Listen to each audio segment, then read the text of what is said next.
Boa tarde a nossos colaboradores, colaboradoras presentes. Estamos começando aqui mais uma rodada do nosso projeto Pensar Bahia, nossa 32ª rodada. Nós estamos discutindo hoje o tema da segurança pública, trazendo várias visões sobre segurança pública. O projeto Pensar Bahia tem essa finalidade de trazer especialistas nos temas para que eles apresentem, né, seus estudos, seu conhecimento sobre os temas. E hoje a gente está trazendo aqui Virginia H6, né, que é formada em Administração e Artes Plásticas, com doutorado em Desenvolvimento Regional e Urbano. Virginia é diretora-presidente da Unifaz, faz trabalhos em vários estados, viaja o mundo, divulgando as ideias do projeto, né, do Unifaz, e trabalhando nessa luta aí de mudar essa realidade brasileira. Então, eu passo agora a palavra para a Virginia, para ela nos falar um pouco sobre cultura de paz, sobre o Unifaz, sobre o trabalho que ela vem desenvolvendo. Boa tarde a todos, né? A ideia aqui é fazer um bate-papo, né, sobre essa mudança dessa realidade brasileira. Como a gente está aqui em Salvador, Bahia, a gente vai se concentrar nisso. Eu sou a diretora da Unifaz Bahia e a gente está há 35 anos tentando minimizar esse nível de violência assustadora que preocupa todos os estados do Brasil. E, para isso, a gente precisa entender o que é a paz. A gente trabalha aqui com educação para a paz. Há 35 anos, Pierre Weil, com um grupo de pessoas, que é o mentor e o grande idealizador, ele criou métodos de educação para a paz.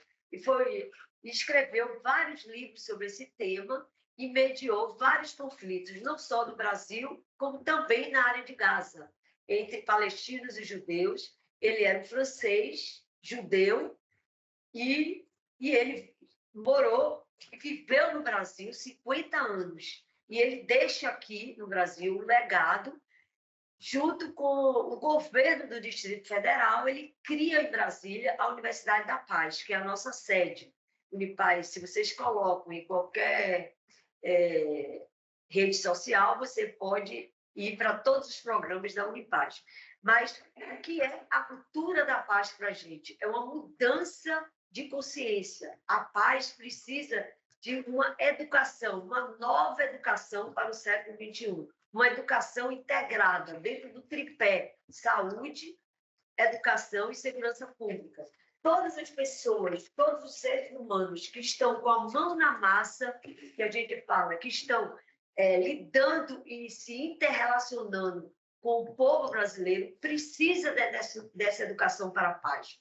Todas as pessoas, desde o Parlamento brasileiro, todos os poderes, executivo, legislativo e judiciário, todos os governos, federal, estadual e municipal. Então, o que a gente vem falar aqui neste momento é uma mudança de consciência das pessoas para a educação e a cultura da paz. Isso precisa de métodos eficazes, que o Brasil tem tudo isso já sistematizado. Precisa de vontade política para ocorrer essa transformação coletiva. Porque a ONG sozinha não vai mudar a realidade e não vai mudar territórios. Nós temos vários parceiros que trabalham no Brasil pela educação para a paz, que é a Palas Atenas, em São Paulo, Viva Rio, no Rio de Janeiro, o AfroReg, também no Rio de Janeiro, várias outras ONGs, e a Unesco, que escreveu já muitas coisas e já teve muitas ações nessa área de cultura de paz. Então, o que é que a gente propõe aqui?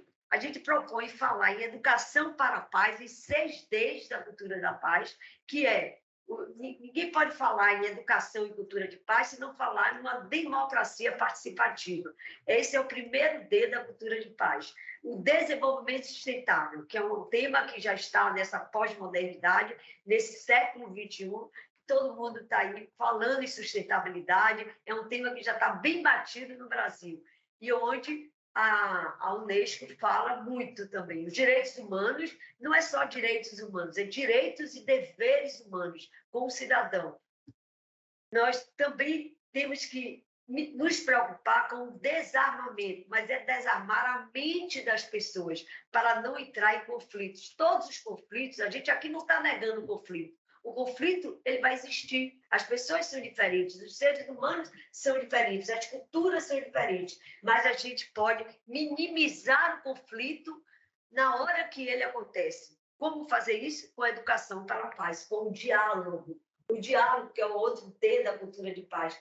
Todas as relações, o diálogo entre pais e filhos, o diálogo com as crianças, o diálogo em todas as áreas que a gente atua a nível de profissional também. Então, o diálogo é a grande chave da cultura da paz. E você respeitar o pensar diverso dos outros. Tem várias religiões. Nós estamos aqui em Salvador, onde tem todas as religiões integradas aqui. Eu participo da Unisóis, onde é um grupo de pessoas que se respeitam, cada um na sua religião e nas suas tradições espirituais. Então, nós precisamos entender uns aos outros na sua diversidade, nesse pensar diverso. Agora, outra coisa importante para se trabalhar com a cultura de paz é que no Brasil nós temos isso já bem sistematizado, é as metodologias educacionais. A Arte de Viver em Paz, que é um livro onde trabalha com 3 ecologias: ecologia individual, o ser humano consigo próprio, a ecologia social, a relação, o interrelacionamento entre as pessoas. Nós todos estamos interligados, então nós precisamos entender como é que se faz a paz nessa interligação com os seres humanos. E a ecologia ambiental, com o meio ambiente, né? Para não destruir nem depredar as árvores. Outro dia eu vi uma poda numa árvore. Até as pessoas que estão podando as árvores, elas precisam ter esse conhecimento da cultura da paz e lidar com a poda de uma árvore. Então, o lixo também é uma preocupação muito grande dentro da cultura de paz. O lixo é um luxo. Então, vamos respeitar a água. Todos os elementos da natureza precisam ser respeitados dentro dessa cultura de paz. Então, para isso, o que é que a gente faz? Esse quadro, essa árvore, ele faz isso. A gente forma educadores para a paz, os amigos da paz. É lógico que nem todas as pessoas vão ser educadores da paz, mas precisa ter cemitérios da paz, pessoas que pensem a paz, mudem essa consciência de uma cultura de guerra para uma cultura de paz. É isso que a Unipaz propõe. Como fazer isso? Como fazer isso? Primeiro, a gente pode fazer sensibilizar as pessoas no seu entorno profissional, na necessidade de transformar uma cultura da violência em uma cultura de paz. Isso tem métodos eficazes. O método da educação para a paz, a arte de viver em paz, o método a paz como se faz, a comunicação não violenta, e tem comunidades e locais que precisam também a gente entrar com a terapia comunitária, com a constelação familiar. Então, a gente tem vários métodos de como trabalhar as lideranças comunitárias, os agentes comunitários, os policiais, militares, civis, as pessoas que estão lidando com o cidadão e os próprios cidadãos também. Por isso que essa história da cultura da paz é uma história que precisa mudar a mente e o espírito das pessoas. Começa com cada indivíduo, para então entrar num coletivo pacífico e numa natureza sem ser destruída nem degradada. Outra coisa é procurar desenvolver os conflitos de uma maneira pacífica, de uma maneira em qualquer ambiente, na sala de aula, no ambiente de trabalho, no trânsito. No trânsito, a gente precisa ter um trânsito mais pacífico. Em qualquer situação comunitária, principalmente esses agentes sociais que entram na casa das pessoas, eles precisam ter essa metodologia de educação para a paz, para penetrar e para trabalhar nas comunidades e nas lideranças. Nós criamos um programa que é o programa Gente que Faz a Paz. O que é esse programa? Esse programa ele desenvolve e treina lideranças em territórios e a gente tenta transformar aquele território. Eu fiz experiência de 7 estados aqui do Brasil, começando com Rondônia, Minas Gerais, São Paulo, Rio de Janeiro. Foram ações pontuais, onde a gente trabalhou educadores, policiais, guardas municipais, agentes penitenciários. Todas essas pessoas podem, sim, estar numa sala de aula, internalizar essa cultura, passar por um processo de educação e depois, na sua área, na sua atuação, na escola, na comunidade, nos ambientes profissionais, eles fazerem essa transformação acontecer. Mas essa transformação precisa começar em cada ser humano. Porque eu já tive com mais de 7.000 lideranças e eu vi alguns líderes destruindo sua própria família e querendo consertar um bairro. Isso não justifica que a mudança ela começa na família, no ser humano, para depois entrar dentro de uma coletividade que aquela pessoa está inserida. Como um líder comunitário vai transformar uma comunidade se ele não consegue uma transformação interior? Se ele não consegue. Isso é um processo. Eu estou falando de cultura de paz, uma mudança de educação, uma educação para a paz com metodologias eficazes. Então, outra coisa é incentivar a formação de agentes da paz. A política pública nacional, que é o que a gente queria, que a gente tivesse esse fôlego, essa força de ter todas essas metodologias como política pública a nível nacional, para que a gente atinja vários territórios e várias, vamos dizer assim, centros comunitários, várias escolas, todo o parlamento brasileiro, óbvio, né? O parlamento brasileiro, aqueles 500 deputados e os 84 senadores e toda a parte executiva de Brasília precisa também ser treinada para a cultura de paz, porque são todos funcionários do povo brasileiro. Esses funcionários do povo brasileiro, eles têm a responsabilidade de trabalhar bem para o povo brasileiro. É isso que a gente está falando a nível de cultura de paz e a nível nacional.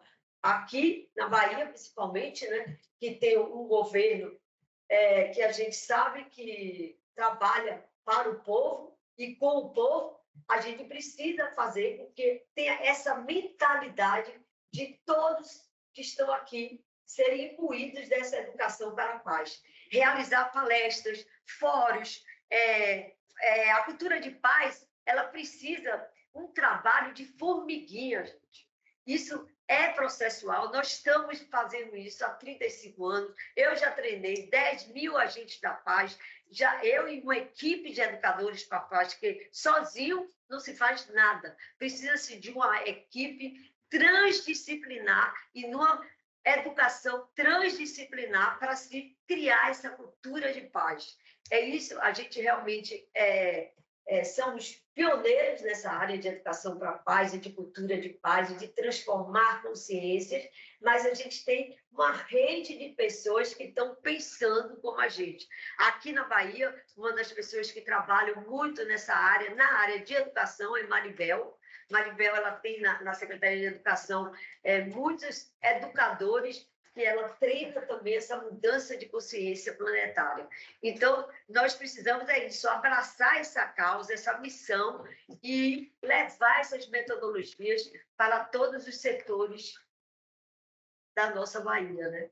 Então, a gente está aqui no diálogo, onde a gente... Como é que a gente faz isso? São vários níveis de realidade que a gente precisa atingir. Várias pessoas, como a gente tem... uma série de pessoas diversificadas, uma série de pessoas que estão... Ninguém é igual a ninguém, e todos somos seres humanos. Então, se a gente fala na linguagem da cultura da paz, a gente está falando em seres humanos. Todos somos seres humanos. Todos aqui estão no Brasil, somos povo brasileiro. Então, nós vamos treinar essas pessoas, esses seres humanos, para mudar essa consciência, começando na mente de cada ser humano. A Unesco fala isso e tem esse slogan dentro da Unesco, que a paz começa no espírito das pessoas, é no espírito deles que nós podemos erguer a cultura da paz. Então, com essas raízes fortes, a gente pode ter, sim. Eu sou otimista e eu acho que o Brasil está caminhando para essa transformação. Nós estamos agora no período de transição, nós estamos no período de limpeza, como a gente fala, para a gente purificar este momento e transformar este momento numa, vamos dizer, numa consciência mais pacífica. É isso que a gente... Nós temos livros aqui importantes escritos, A Comunicação Não Violenta, do Maslow, A Paz que Você Faz, na Palas Atenas, A Arte de Viver em Paz, de Pierre em Paz. Eu sistematizei isso na minha tese de doutorado, A Paz em Ação. Então, a gente pode sim fazer com que a paz internalize na mente de todos os brasileiros. É isso que a gente está querendo nesse momento aqui, nesse bate-papo. Agora, eu estou aberta a perguntas e a... Então, obrigada, Virginia. Eu sou empolgada nesse assunto, né? Você vê que eu não falo... Então, obrigada por aceitar nosso convite. Virginia já veio conversando com a gente há um tempo, né? E aceitou colaborar com o nosso projeto. Então, é muito importante que você esteja aqui. Então, assim, eu abro para perguntas, se alguém quiser fazer perguntas, levantar a mão, ou alguém aqui da sala também. Ó, Aníbal já levantou a mão. Aníbal, fica à vontade.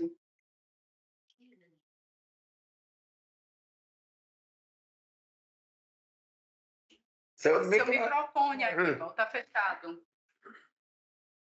Boa tarde, professora Virginia. Aníbal, nós fomos apresentados pelo professor Apolinário. Apolinário. Sim, a senhora esteve conosco na CEPLAN, trabalhando também o PDI, lá em 2019, contando com a sua expertise com a cultura de paz. É um prazer revê-la. Eu trago duas coisas, duas perguntas. Essa formação de educação para a paz, ela também conversa com a formação dos mediadores de justiça restaurativa. E tem algum trabalho em conjunto sendo feito com essas duas dimensões? E mais uma pergunta. Eu defendo que esses jogos de violência, de guerra, são elementos que mantêm esse ânimo, né, e essa cultura belicista em nossa sociedade. Então, eu vejo que seria, assim, dentre N iniciativas de um governo para promoção de uma cultura de paz, seria também sobretaxar o ICMS desses jogos, porque eu os entendo como simuladores de guerra, ou formadores de pensamentos e comportamentos repetitivos que levam as pessoas a serem mais belicistas. Não quero com isso dizer que todo usuário desses jogos virá usar uma arma, será um criminoso, mas, de alguma forma, ele introspecta um ânimo de violência, de competição e de acirramento. Embora tenhamos alguns relatos na mídia de que pessoas se valem dessas experiências em jogos para buscarem a vida real, como aconteceu recentemente na Ucrânia. Vários voluntários para lutar no fronte da batalha se diziam jogadores de videogame e, por conta disso, queriam experimentar a guerra na sua realidade com concretude. Então, isso é um fato que, para mim, reforça essa perspectiva que esses usuários se tornam, de alguma maneira, mais ou menos violentos, mas de que mantém essa cultura de belicista ou de violência, né? Então, obrigado pela atenção. Então, a primeira pergunta, a gente tem uma experiência muito concreta lá no estado de São Paulo. O estado de São Paulo está bem mais avançado nessa integração da cultura de paz com justiça restaurativa. Quem está liderando esses trabalhos todos é a ONG Palas Atenas, de Lia Diski. Lia Diski é uma das que está coordenando isso a nível, junto com a Unesco, né, que a gente o nosso grande parceiro da cultura da paz é realmente a Unesco. A gente tem essa parceria e Lia trabalha com até o poder judiciário lá com alguns juízes até da justiça restaurativa, faz trabalhos de restauração e mediação de conflitos. Isso é um trabalho que vale a pena se conhecer, esse trabalho, junto à Lia Diski, e tem um juiz, que é a Egberg, não sei o nome dele, agora não está na minha mente, mas é facílimo, só é botar justiça restaurativa, porque tem vários grupos em São Paulo fazendo isso, e mediando conflitos, até junto e integrando assim, a vítima com como é que chama? O agressor. Então, eles fazem exatamente uma mesa redonda. Eu já vi vários momentos acontecendo, que eu estava fazendo uma formação lá em São Paulo, e eu vi isso acontecer na prática. É interessantíssimo, mas é um processo, é processual, com juízes, com psicólogos, é uma equipe transdisciplinar, eu dizia, multidisciplinar, para fazer essa mediação de conflito, ou seja, a cultura de paz junto com a justiça restaurativa. E quanto às redes sociais, isso é uma questão muito séria, que a gente vê que as redes sociais estão alimentando as crianças de uma violência incrível. Os jogos, realmente, você tem razão, são completamente violentos e tem muitas armas. Tem alguns pais agora que estão até proibindo crianças de nem assistirem, nem verem mais esses jogos. Mas isso é um momento da pós-modernidade, que eu diria que precisa mudar, e muito. Mas mudar os pais, mudar os educadores. E Pierre Weiler, ele dizia sempre uma frase: não adianta nada você trabalhar só com os jovens, com as crianças, e os educadores. E os educadores que vão trabalhar com essas crianças, desses jovens, nessa nova realidade das redes sociais. Como ficam esses educadores? Então, esses educadores também precisam ser trabalhados. Por isso que ele se preocupava muito com a formação dos educadores para a paz. Para termos aqui no Brasil os educadores para a paz, os amigos da paz, os investidores da paz, os agentes da paz e os cemitérios da paz. Cada pessoa, num determinado nível, a gente vai semear a cultura de paz no nosso Brasil. Tem muitos métodos importantes. A gente teve o trabalho de não importar método nenhum de fora. São métodos que já têm uma aplicabilidade muito boa aqui no Brasil. Eles estavam fragmentados. O que a gente fez? Integrou isso no programa Gente que Faz a Paz, que é a arte de viver em paz, os valores, as virtudes, que a gente precisa resgatar esses grandes valores da humanidade, né? Que é a alegria, a justiça, a paz, a cooperação, a fraternidade. São os grandes valores da humanidade que têm que ser resgatados. E a mediação de conflito, porque o conflito ele vai sempre existir, mas a gente pode mediar esses conflitos na hora. Isso, um dos grandes especialistas na época que a gente estava aplicando o projeto em 7 estados do Brasil, a gente mediou vários conflitos com a metodologia do Viva Rio, nas grandes favelas, o pessoal do Afro-Reg, com o Afrolata, com o Zé Júnior, que sabia mediar conflitos com milícias. Então, a gente não está falando uma coisa que eu digo muito assim, e no Rio a gente fala muito isso, essa palavra. A gente não está falando em cultura de paz piegas. A gente não está falando isso, a gente está falando na cultura de paz a nível de aprofundar e mudar as consciências das pessoas. Só assim a gente pode ter um país pacífico, quando os seres humanos forem pacíficos. Se a gente tem 7 milhões de brasileiros, vamos tentar atingir esses 7 milhões de brasileiros. Entendeu? É nesse sentido que a gente está. É um trabalho de formiguinha, é um trabalho processual, que vem vários métodos, e a justiça restaurativa é um dos métodos, como a comunicação não violenta. A comunicação não violenta do macho, que também no Rio de Janeiro é um método que está sendo utilizado muito, a comunicação não violenta nas escolas públicas. Isso também a gente tem que buscar a necessidade de cada comunidade, não é ir com os projetos prontos para as comunidades, e sim é conversar com o que cada comunidade, que é diversa no nosso Brasil, precisa naquele momento. O esgoto sanitário, precisa da água, precisa vamos dizer, do asfalto, etc. Depende do território. Então, o que a gente precisa? pegar um território e transformar esse território. Eu fiz aqui, uma das ilhas, a ilha de Paramanga, a gente trabalhou no tempo até que o governador Jacques Wagner era governador e a esposa dele era a primeira-dama. A gente conseguiu fazer 7 turmas por experiência e uma coisa que deu realmente certo, entendeu? A gente pegou as ilhas, pegamos as voluntárias sociais, nós fizemos um grande trabalho com Fátima, né? A gente veio com a metodologia, veio com o programa e a gente aplicou este programa aqui na cidade de Salvador. A gente já tem essa experiência aqui, com várias metodologias. Essas metodologias que eu estou falando, que é da comunicação não violenta, resgate dos valores, a paz como se faz, a gente dá... Porque, gente, para a gente mudar a consciência, a gente precisa utilizar também as linguagens culturais. A música, o livro, o CD,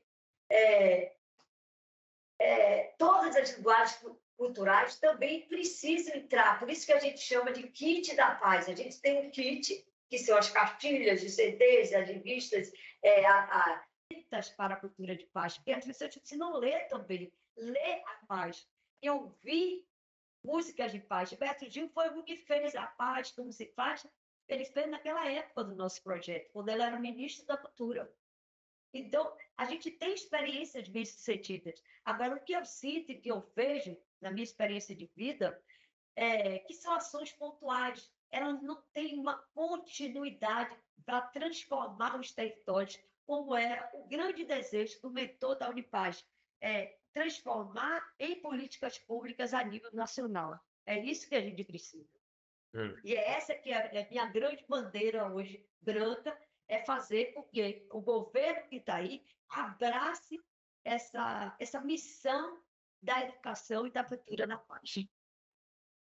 Professor, obrigado pelas suas considerações.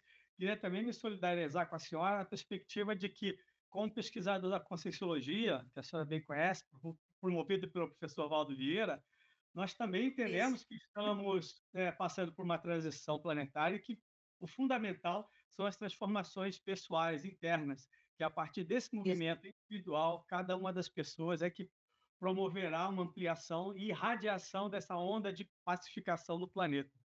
Muito obrigado. E Valdo Vieira foi muito amigo de Pierre Maio, eu conheci ele pessoalmente. Eu tive muitas experiências incríveis com ele. Eu entendo exatamente o que você está falando, sobre a conscienciologia. Aquele livro branco dele, eu já li aquele livro todo. Eu acho incrível aquilo ali. E eu estou no processo agora de estudar a natureza da mente. Eu vou entrar num retiro de silêncio de 10 dias, porque a gente que trabalha com isso precisa também, a todo momento, se contrair, de vez em quando, para a gente entrar na nossa consciência. E você sabe muito bem como é que se faz isso, né? Você é um discípulo de Valdo Vieira, a gente sabe o que é que a gente está falando.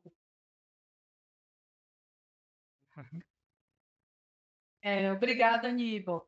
Alguém tem mais alguma pergunta? Quer fazer pergunta? Edgar? Estou esperando lá o público. Se alguém levantar a mão, a gente anuncia. Então, Edgar, pode... Virgínia, eu compreendo claramente o seu discurso. Acho que, digamos assim, numa perspectiva de uma grande transformação universal, a gente tem que trabalhar com a questão da paz, temos que atingir todas as instâncias, digamos assim, instituições públicas e privadas, temos que atingir todas as pessoas. Acho que temos alguma clareza também, que parece que tem gente que se antecipou de nós e está fazendo ao contrário. Parece que tem instituições que já se perceberam que precisam usar esses processos metodológicos que você comentou aqui, não é? Que tem uma interligação entre as pessoas, que tem os meios agora, do ponto de vista da comunicação, das redes sociais, dessas comunicações em massa que têm alterado o padrão mental das pessoas. Isso. Mas, ao invés de fazer para o lado que você defende, que nós defendemos, parece que tem uma parte grande fazendo para o outro lado. Então, a pergunta que eu te faço é o seguinte: concretamente, como é que nós poderíamos construir políticas capazes de ganhar espaço da paz na mente das pessoas? Certo? Porque, veja, quando você tem um produto novo que vai ser vendido e lançado numa escala mundial, tem uma série de campanhas que são feitas e estão em todos os meios de comunicação, e aquilo parece que por um passe de mágica faz com que as pessoas façam filas enormes nos shoppings para um lançamento, todos querendo comprar, etc. E você mexeu no comportamento das pessoas. Você disse a elas que elas precisam ter aquilo, que aquilo é importante para a vida delas.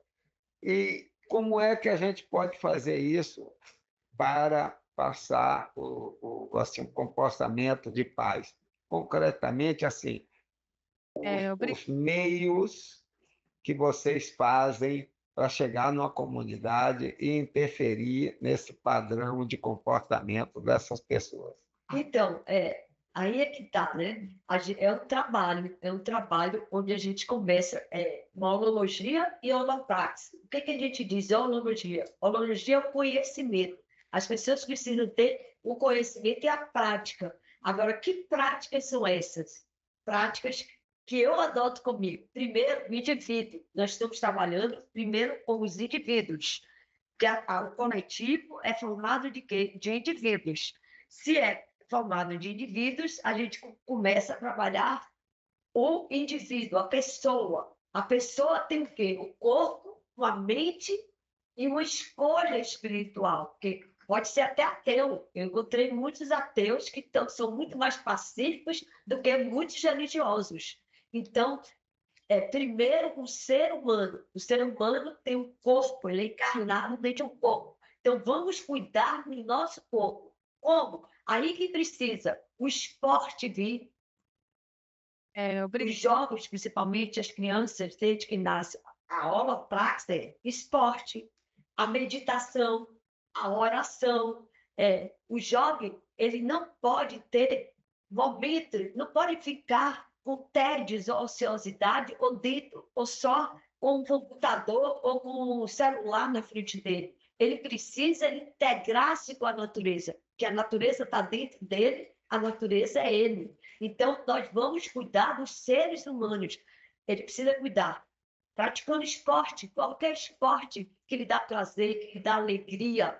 Nadar hoje eu já meditei, acordei às 4 horas da manhã, eu posso dar o meu exemplo. Eu já fiz meditação às 4 da manhã, eu já fiz 2 horas de yoga com a professora, eu já nadei no mar da Baía de Todos os Santos. Então, primeiro eu cuidei do meu corpo, para estar aqui neste momento com vocês. Você tem todos os dias isso, trabalhar o seu corpo, a sua mente. Eu li algumas coisas importantes. Eu estou lendo um livro muito importante, que é hoje best-seller em Harvard, que é sobre o essencialismo. Você, cada ser humano, viver dentro da sua essência e não na essência do outro. Então, você precisa cuidar do seu corpo, da sua mente e do seu caminho espiritual, todos os dias. Todos os dias, desde que amanhece, como? Respirando, tomar consciência da respiração. Uma caminhada consciente. É muito simples você cuidar de você próprio, gente. Mas é porque respirar, tomar consciência da sua respiração. Às vezes as pessoas respiram e não tomam nem consciência de uma respiração integrada da cabeça aos pés, da ligação do céu e da terra. Nós estamos ligados, nós somos interconectados um com o outro, interrelacionados um com o outro. Então, nós precisamos tomar consciência. A gente tem umas práticas, porque eu tenho já um conhecimento muito na linha bem oriental, porque eu também vou beber das minhas fontes primárias, que é o Oriente. o Oriente, nessa holopraxia, ele é muito mais profundo do que nós ocidentais. Então, a gente tem uma holologia, a yoga, o Tai Chi Chuan, todas as artes marciais também. Eu sou formada no taoísmo, então eu pratico também o Tai Chi e pratico a yoga. E também não tem problema, o corpo, o Rio de Janeiro, as pessoas têm uma certa idolatria ao corpo, mas cuida do corpo com consciência e não inconsciente, porque cada ser humano é diferente um do outro. Uma técnica de academia de uma pessoa não pode servir para o outro. Cada corpo é diferente. Então, nós precisamos estar em plena atenção consigo próprio. Então, a holopraxia, como você disse, respira de uma forma consciente, medita, faz oração, busca um caminho espiritual que você se identifique. Xamanismo, budismo, hinduísmo, cristianismo nasceu de raízes, os espíritas, os evangélicos, os crentes, mas escolha o caminho espiritual, porque é importante. Aqui a gente não está dizendo que a felicidade é nesse modo pós-moderno. Não, na vida existe sofrimentos e alegria. A gente precisa estar preparado para as grandes perdas, porque todo mundo vai ter perdas, todo mundo vai ter sofrimento, todo mundo vai ter alegrias. Isso também é saber. Isso é a cultura de paz. A cultura de paz é você tomar consciência da sua existência, dentro da sua essência. É isso que a gente precisa, ter essa consciência. Então, eu lhe dizia, sintetizando, uma coisa muito simples. Toma consciência da sua inspiração, desde que acorda. Toma consciência da sua inspiração. Medita, ore, faça uma prática onde você consiga cuidar de você. Aí você vai cuidar do outro muito bem. Aí você vai amar o outro. Aí você vai irradiar luz para todas as almas. Então, é nesse sentido que a gente está falando aqui na cultura da paz. É ecologia interior, social e ambiental. Aí o coletivo será mais consciente. Como eu fui à China e vi várias praças públicas, antes de você trabalhar na fábrica, não estou dizendo que era o ideal lá, mas eles começam com Tai Chi Chuan e praça, antes de ir para o trabalho. Vamos começar aqui, sim, aqui já temos as academias, os esportes, e a gente vai cuidar do nosso corpo. Nunca perder de vista isso. A alimentação saudável, a nutrição em todos os níveis, o alimento que você ingere é um alimento que você precisa, um alimento que não seja muito industrializado, o alimento mais natural, as frutas, as verduras. E é isso que na prática, você fazer essa mudança, entendeu? Essa mudança de hábito, essa mudança de comportamento. Quando a gente fala em cultura de paz, a gente está falando nisso também, na mudança de hábitos, na mudança de comportamento, no resgate dos grandes valores da humanidade. É isso, Edgar. Ok. Eu queria só aproveitar um pouquinho a pergunta de Edgar, Virginia, e pergunta assim, dentro da Unipaz, né, que tem sua sede lá em Brasília, e eu acho que está mais ativa agora no Rio de Janeiro, São Paulo, existe algum grupo que está assim, pensando em como passar essa cultura de paz de uma forma mais rápida? Como você falou, um trabalho de formiguinha, mas a gente vê que a cultura de uma não paz, né, uma cultura de violência, ela corre muito, ela chega às pessoas de uma forma muito mais rápida. Então, assim, já um estudo, um projeto para chegar essa cultura de paz de uma forma mais rápida aos jovens, de uma maneira mais acessível. Assim. A gente tem grandes trabalhos dentro das comunidades lá no Rio de Janeiro.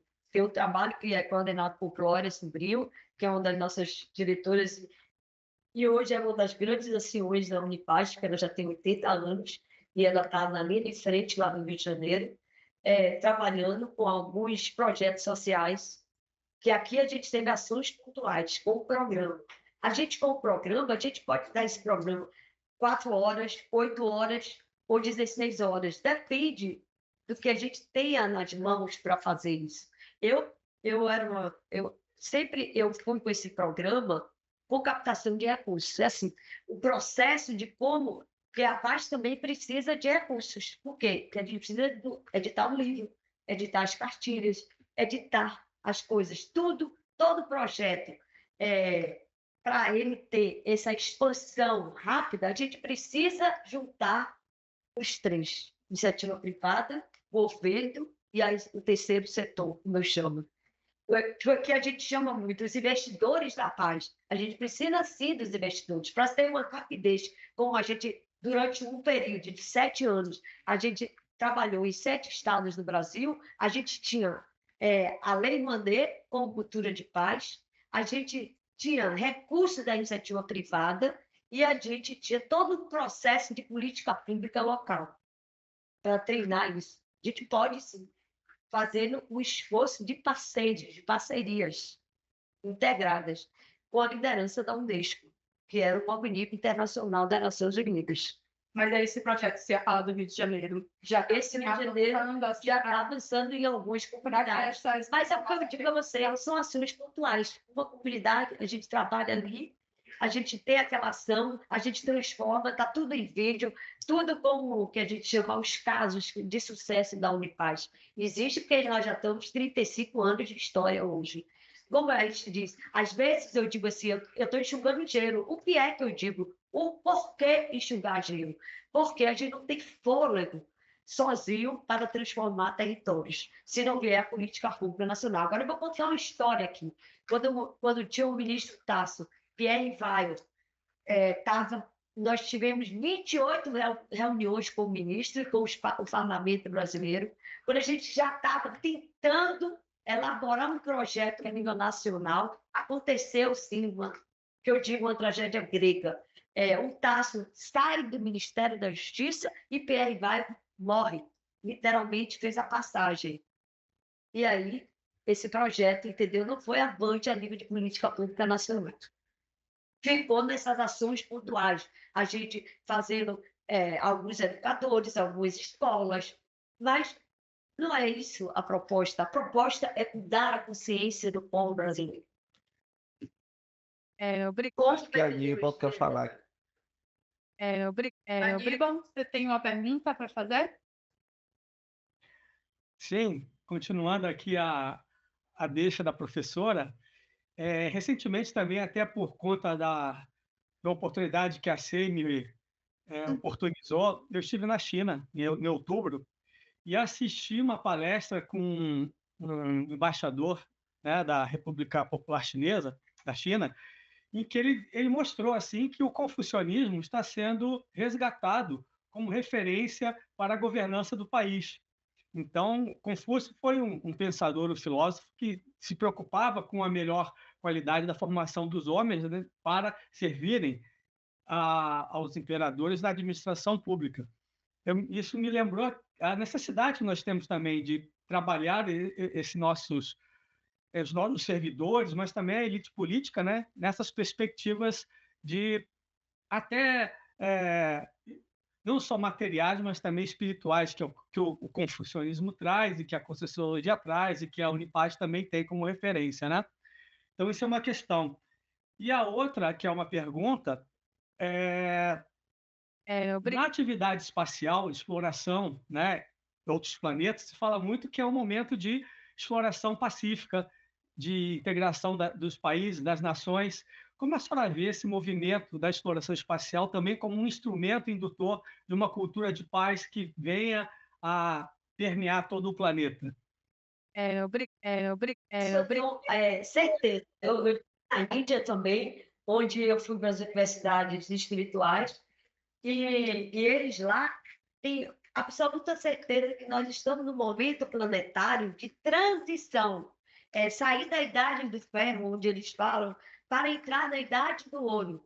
Essa idade do ouro é onde exatamente vai existir os seres humanos pacíficos, onde a maior parte não vai estar mais como na idade do ferro aqui, onde tem o maior número de seres humanos bárbaros, seres humanos que têm violência na mulher, na criança, no idoso e etc. Neste momento aqui, nesse período de transição, que está tendo uma limpeza kármica, que a gente está vendo muitas pessoas morrendo assim, de uma maneira estúpida, e muitos suicídios, nós estamos aqui no estado onde o nível de suicídio entre jovens A semana passada eu fiquei horrorizada. Hoje à noite eu vou para uma missa de uns jovens, entendeu? São vários jovens que estão se suicidando. Um suicídio lento, um suicídio... Por quê? Eles perderam o sentido da existência. Então, nós temos que ter cuidado com nossas crianças, com nossos jovens, mas a gente sabe que a gente está num período de transição. Esse período de transição, como você bem falou, é cósmico. Nós vamos entrar até na era, se você quer entrar na história da astrologia de Saturno, onde vai ser essa limpeza de organização mesmo, para a gente entrar nessa fase verdadeira da ruptura da paz. Isso, eu sou otimista, eu tenho certeza que isso vai entrar, a gente vai entrar numa era que a gente chama a Idade do Ouro. Eu estou nessa perspectiva, por isso que eu me recolho agora, Natal, Réveillon, tudo, eu vou fazer um recolhimento, vou fazer um retiro hinduísta, nesse sentido, eu vou vir passa, onde a gente trabalha exatamente essa mudança de consciência e essa mudança de você perceber além do físico. Você sabe muito bem o que eu estou falando bem. Na possessão do dia, você trabalha muito isso e você percebe isso. Acho que você não precisa mais ficar me falando as coisas, porque a gente desenvolveu já um nível de consciência onde a gente percebe no ambiente que a gente está, extrafísico. Eu fiz uma formação de 35 anos em Rio, onde a gente medita muito e a gente percebe essas dimensões. Porque a gente não tem só a dimensão física, a gente tem várias dimensões. E a gente precisa desenvolver a consciência para essas dimensões. E ser, como a gente chama lá na ilha, de observador desapegado. Observar além do plano físico. Isso eu acredito, sim, que nós vamos ter uma sociedade pacífica. É por isso que eu não desisto. Eu tenho 68 anos, comecei isso com meus 28 anos. Eu não desisto desse processo, dessa mudança desse coletivo. Mas eu comecei essa mudança em mim próprio, né? Eu fiz psicanálise, eu fiz vários métodos aplicados em mim, métodos eficazes. Eu medito todos os dias, eu tomo consciência da minha inspiração, eu tenho um processo de autocura, tudo isso, alimentação vegetariana, eu já sou há 30 anos. Então, tudo isso eu pratico. O que eu estou falando aqui é porque eu pratico em mim. Eu pratico no meu corpo primeiro. Todo mundo fala, 68 anos, quase 70 anos com esse corpo, se eu tenho meu peso desde meus 14 anos. Eu nunca deixei esse peso se desequilibrar. Por quê? Porque eu sou uma buscadora. E eu falo sempre, nós somos o eterno aprendiz. A gente tem sempre que estar aprendendo. Nós, da Unipaz, temos esse slogan de sermos o eterno aprendiz. Estamos fazendo ponte sobre todas as fronteiras. E aí tinha isso também, a ponte, né? A ponte sobre todas as fronteiras. A gente já fez mediação na área de Gaza. O que está acontecendo lá na Palestina e nos judeus, eu já fui 3 vezes em Jerusalém, eu entendo muito bem aquela área, já passei por lá, já fizemos muitas mediações de conflitos entre palestinos e judeus, e não é fácil, porque mudam os seres humanos, de repente vem um outro ser humano e joga uma bomba dentro de um território. Então, você vê que o processo é contínuo, ele precisa de uma continuidade de seres humanos mais evoluídos, processuais, tudo é processo. A gente não pode fazer uma ação pontual aqui e outra, a gente não pode. A cultura de paz, ela tem que ser sistematizada em todas as escolas, em todos os treinamentos, em todas as capacitações. Essa mudança de consciência é que é importante acontecer.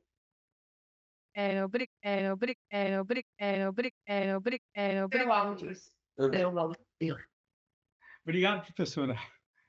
Estou bastante contemplado com as suas falas e compartilho dessas mesmas ideias que a senhora traz aí.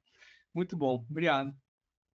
E sim, encerrar só reforçando, né? Essa é um desafio para nós, enquanto Estado, vamos dizer assim, buscar essa aproximação da intimidade da pessoa, né? Mas eu vejo que com propaganda, com mídia, né?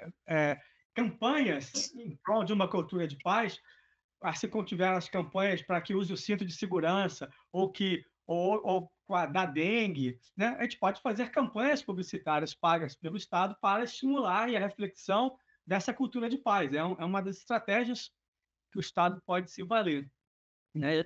E a governança, é o que você está dizendo, vocês estão aqui dentro de um governo. A governança tem essa missão da cultura da paz. A governança abraçar a causa da paz, mas é abraçar a causa da paz real, no tripé: educação, saúde e segurança. Esse tripé, estou escrevendo agora uma sequência do meu livro, que eu escrevi, A Paz e a Ação, humanizando a humanidade. Porque paz nada mais é do que isso, a gente humanizar a humanidade que está aí. Agora, a gente precisa fazer com que essa humanização da humanidade comece por onde? Educação, educação, educação. Saúde, uma saúde integral, uma saúde preventiva e a segurança pública. Porque a gente, é óbvio que nem todos os seres humanos estão num nível de realidade igual. Os níveis de realidade são diferentes. A gente precisa treinar pessoas que estão no armário. A gente tem que tirar eles da barbárie, entrar dentro de um processo evolutivo. Então, esse tripé na cultura da paz, que é educação, educação, educação, 3 vezes, em todos os níveis, segurança e saúde, é fundamental na política pública nacional. Perfeito. Se alguém tem mais alguma pergunta para a nossa convidada? Eu tenho uma. Eu fico pensando como é que a gente consegue tratar um indivíduo em um mundo de tanta desigualdade. Então, você falou das realidades aí, né? Eu acho, sim, eu acho que vai numa complexidade para além do que a gente possa imaginar, né? Olha, essa pergunta é importantíssima. Eu concordo. Agora, eu lhe digo, dentro das minhas pesquisas, a violência independe de classes sociais, independe de desigualdades sociais, independe totalmente, porque isso começa na mente de cada ser humano.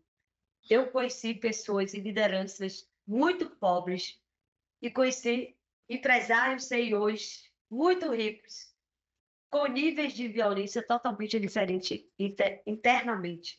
Por isso que eu sempre friso assim, a gente precisa trabalhar o ser humano,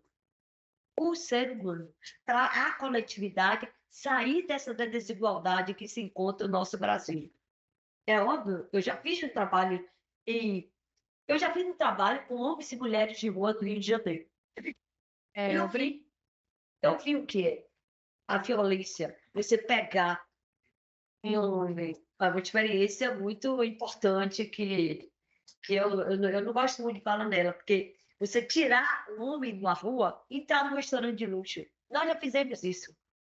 E a violência não foi daquele homem de rua. A violência foi das pessoas que estavam no restaurante. Você entende como a história é muito sutil e complexa?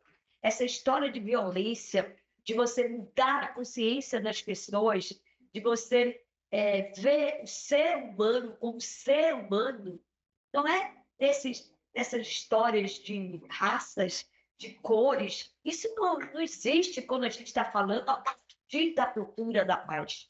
É lógico que tem todo um histórico aí, eu sei disso, já estudei bastante, já estudei todos os livros da Cine Ribeiro, de Gilberto Freire, toda essa história, eu sei que existe, que tem como diz, algo que tem que ser acelerado sobre isso, por isso que vem todas as políticas de cotas, etc. Entendo perfeitamente, mas a gente, quando trabalha com seres humanos, o diálogo que vem a partir da cultura de paz é outro. Porque nós precisamos trabalhar a mente das pessoas. E é nessa mente que a gente pode transformar essa desigualdade que está aí. Porque os homens de poderes, os homens que estão no poder, precisam ter uma consciência elevada, que ele está trabalhando para o povo brasileiro. Começa por aí. Os homens que estão com poder, que estão com o Estado é o quê? É do povo. Quem paga os impostos somos nós. Então, a gente precisa ter consciência disso. Você acha que quantos milhões de habitantes tem no Brasil? Tem essa consciência que eu estou falando aqui? Não, pouquíssimo, nem 1% tem essa consciência. Que o poder executivo, legislativo e judiciário, que o governo federal, estadual e municipal estão trabalhando para o povo brasileiro. Tratar bem cada cidadão que vem a qualquer repartição pública começa por aí. Ação, uma ação, por isso que eu digo que precisa ser trabalhado todas as pessoas que recebem o cidadão e que não atende dentro que vai trabalhar, saber alguma coisa da sua história, da sua coisa, em qualquer repartição pública, tem que ser bem tratado, humanizado, pelo amor de Deus, gente. Isso é uma coisa básica, valores. Os valores, todos os órgãos públicos são órgãos do povo brasileiro. Todo mundo está sendo sustentado ali pelos nossos impostos. O povo é que sustenta essa governança toda, todos esses poderes que estão aí. Então, essa desigualdade começa por aí. Começa por aí. Esses salários exorbitantes que tem em Brasília, a desigualdade está aí. Eu acho que a gente chega a um ponto comum que você fala de um território, a ação de transformar um território e transformar um indivíduo que está em uma situação de muito sofrimento, eu acho que passa pelas duas coisas. Ela vai passar pelas políticas públicas para tirar ele daquela situação de vulnerabilidade. A partir daí, eu acho que a gente pode falar de formar o ser para a paz. Eu não sei. Eu acho que a gente tem que... Por exemplo, quando a gente vai para uma comunidade, trabalha aquelas pessoas e se reúne com eles e vê a solução, a gente tem que ir com soluções. Esgoto, água, emprego, renda, trabalhar com jovens, as escolas, educação, tudo isso todo mundo sabe, gente. Todo mundo sabe como é que se trabalha no território e tira esse território da desigualdade. A gente vê muito que tem várias experiências bem-sucedidas sobre isso no mundo. Eu lhe digo, tem várias. Eu fui à Índia, num lugar paupérrimo, onde uma comunidade foi totalmente transformada com a integração da França com a Índia, que é lá em Aurobindo. Eu tive o prazer de ficar lá um mês e vi toda uma transformação dentro desse território que eu estou dizendo. Existe uma governança diferente, existe toda uma proposta das casas, de tudo. Ali foi assim, e foi um comitê onde se integrou franceses e hindus, que são os indianos, né? E se transformou tudo. Lojas, casas, esgotos, educação, tudo foi transformado. Está lá, a experiência viva, está todo mundo vivo, não só lá. Teve outros lugares que a gente sabe, o Japão, que teve a Hiroshima e a bomba, eu conheço o Japão todo. O Japão é um dos exemplos mais incríveis de um povo que sofreu a bomba atômica em Hiroshima e Nagasaki, e houve uma transformação do povo japonês. Aí a gente foi nos extremos, só para chocar e ver que realmente existe, sim, solução. Mas a gente precisa ir da comunidade com solução, óbvio. Por isso que eu falo muitas vezes, eu não estou falando em partes piegas. A gente vai trabalhar as pessoas e dar solução para aquele território. Por isso que a política pública é importante. A governança com consciência. A governança numa democracia participativa. Aí é o que eu confio. Lá no Brasil é um país muito verde, democracia participativa. É muito verde. Mas só no país democrático é que se pode ter uma cultura da paz. A democracia é fundamental para se implantar uma cultura da paz. Eu concordo. Você não pode ter uma cultura de paz implantada sem ter a liberdade das pessoas de se expressar da sua forma. E a gente saber, tem técnicas para isso, né? Você se colocar no lugar do outro, a empatia, etc. e tal, e você se colocar no sapato do outro. Não é você se colocar no lugar do outro com o seu pensar. Não, é você se colocar no lugar do outro com o sapato do outro, que é uma coisa bem assim, metafórica, para você entender o que eu estou falando, porque não é fácil isso que eu estou falando, não, óbvio que não é fácil. Estou há 35 anos nesse processo. Não é fácil, me digo, não é fácil. E cada histórico de cada família também, eu respeito muito a questão ancestral também, né? Essa questão ancestral é fundamental, a gente respeitar essa questão ancestral de cada ser humano. Cada ser humano que vem para uma cultura de paz precisa ser respeitado dentro da sua história e com o seu sapato. Vamos assim, eu adoro metáforas, que metáforas a gente chega logo à tomada de consciência muito rápido.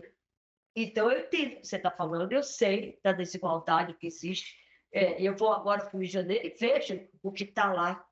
As pessoas na rua, pobres, depois da pandemia, a pobreza aumentou, a desigualdade aumentou, e todo mundo pensou, alguns filósofos em torno, que as pessoas iam ficar mais humanas, as cooperativas, foi tudo ao contrário. Não aconteceu nada disso. Esses estatísticos estão ali para todo mundo perceber. Ficaram mais egoístas, ficaram mais centralizados dentro do seu umbigo.